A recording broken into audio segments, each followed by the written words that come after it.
you need to listen to me if you want to survive. To banish a demon to hell, you need to learn its name.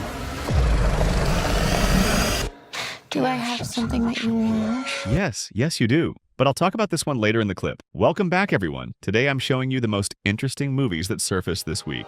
Good boy. We have a horror thriller that will make you get your crosses out, and a horror game adaptation where you'll realize you didn't bring enough of them. Sophie Turner and Kit Harington are reuniting for the first time, and we have what is probably a contender to win the best animation of 2026. So mark your calendars for June 5th. Because we're finally getting the Masters of the Universe movie that's been stuck in development hell forever. After Netflix scrapped the project and flushed $30 million down the drain, Amazon is now giving this reboot a real shot with Travis Knight, the director behind Bumblebee. We've got Nicholas Galitzine playing Prince Adam, who crashes on Earth and has to track his magic sword back to his home planet 20 years later to reclaim his power. But the real mystery is Skeletor. Nobody actually knows who's playing the villain yet, and fans are buzzing with excitement trying to figure out who's under the hood. I'm cautiously optimistic about this one, especially since we saw so many remakes miss the mark last year, but visually it should be stunning. Travis Knight is a huge fan of practical effects, so we might actually see a gritty, real-world version of Eternia, and this could be the start of a massive new fantasy epic that finally appeals to more than just the 80s kids. Talking tigers, spaceships, and magic swords that can make a man as mighty as a god. Where I come from, that stuff is real. Sophie Turner and Kit Harington are finally back together on screen for a new project called The Dreadful. It's been way too long since we saw them side by side, and seeing them reunite for something this intense is exactly what the fans have been asking for. Set during the Wars of the Roses in 15th century England, we follow Anne, a woman living a brutal, isolated life on the fringes of a starving society. Everything changes when a man from her past suddenly returns. His arrival triggers a massive reckoning that forces her to face things she's been trying to leave behind. This is directed by Natasha Kermani, who specializes in female-led genre films, so expect this to be very much Sophie Turner's movie. The vibe is dark, muddy, and incredibly atmospheric. Don't expect dragons here. It's a psychological horror grounded in history. We don't have a firm release date just yet, but this is definitely one to keep on your radar for later this year. Evil is not always obvious. Demons walk the earth in the shape of men. On March 6th, the legendary Stephen Graham is starring in a new claustrophobic thriller called Heel.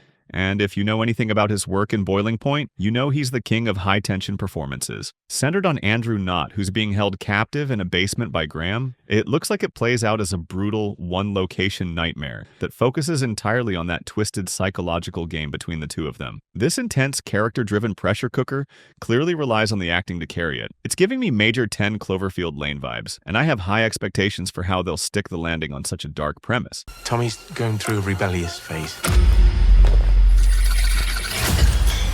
The Mortuary assistant is finally jumping to the big screen on February 13th, with a Shudder release following on March 27th. It's rare to see a game-to-film adaptation look this faithful, but they've managed to nail that suffocating, isolated vibe that made the original so terrifying to play. We're seeing the world through Rebecca Owens, a newly certified mortician who's stuck working the night shift alone with the dead. She's not just dealing with embalming bodies, though. She's being hunted by a demon that's using her own past trauma to break her down, forcing her into a desperate race to survive the night before she loses her soul. I honestly think it's a massive win that this isn't a Hollywood studio project. The director, Jeremiah Kipp, has even said he's keeping all those mundane mortician tasks from the game because that's where the real horror comes from. Since it's an indie production, they can be way more experimental and disturbing. The entity will do anything to gain control.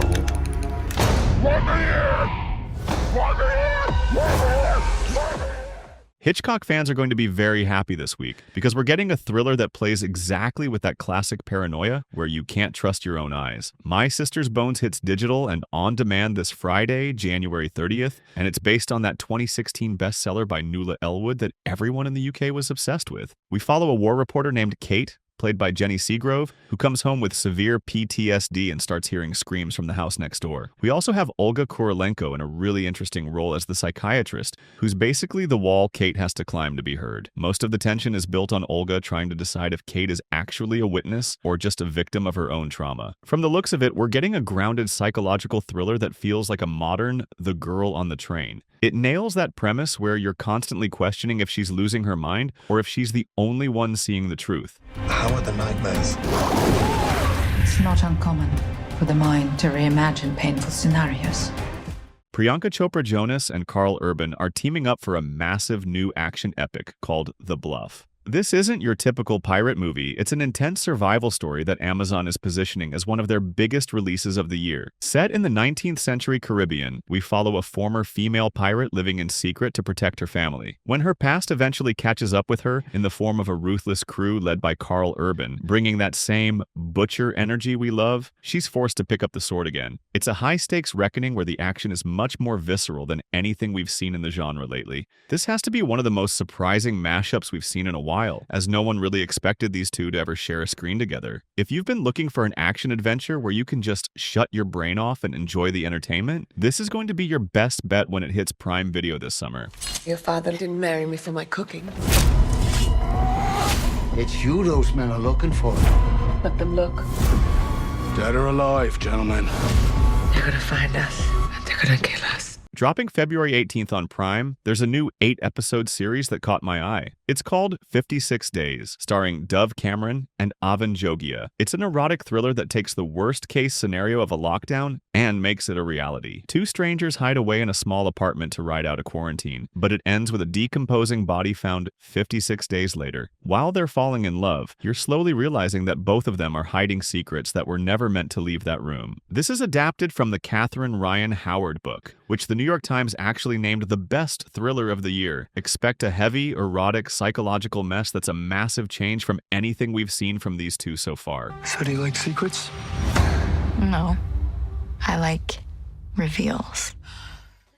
On February 6th, Dark Sky Films, the studio that gave us The House of the Devil, is back with a new horror thriller called The Arborist. Directed by Andrew Mackenzie and starring Lucy Walters, who you'll definitely recognize from the show Power. She plays a tree surgeon who takes a job at this massive, foggy estate owned by Will Lyman. But she quickly realizes the wood is tied to her own family's grief, and her son starts acting, well, really strange.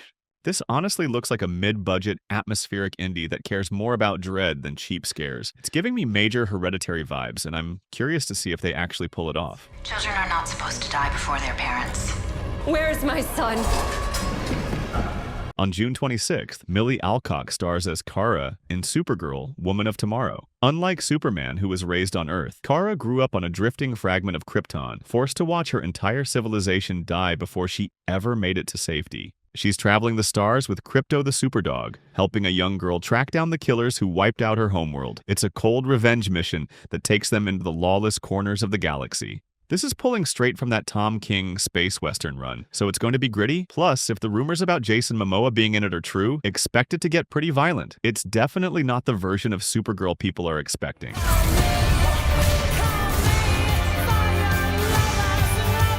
Coming in at number 1 on the 6th of April, Star Wars fans are finally getting the gritty underworld story they've been begging for with the release of Maul, Shadow Lord, starring Leo Serbo, who is also directing the project and taking on the lead role of Maul himself. Set during the peak of the Imperial era, the story follows Maul as he builds his criminal empire, Crimson Dawn, focusing on his psychological descent into becoming the Shadow Lord, while navigating the lawless territories the Empire hasn't yet touched. I'm trying to stay reserved on how good the final product will be, but I'm not gonna lie. The animation looks spectacular. The choreography focuses on Form 7 Huyo, Maul's chaotic and aggressive style, aiming for a cinematic John Wick with a lightsaber feel that shows a much more lethal and calculated side of the character we've ever seen on screen.